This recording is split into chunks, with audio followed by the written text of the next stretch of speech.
aso. Asong malaking ano. Oo, dyan. Nakapicture ako dati. Hi, see you. Bayan na Bye. tapos papapicture. Ang lamig.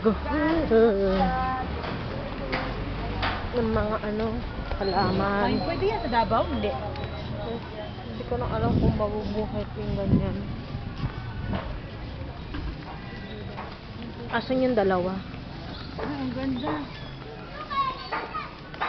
Ganon. Dahan-dahan. Mukhang madulas. Pa nakakatakot nito. No? Nakakatakot.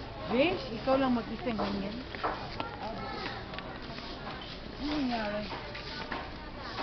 At nagkaganito. Marumi na siya. Na ano, parang nire-renovate yata ako. Si Bernard, ata yan, si Bernard.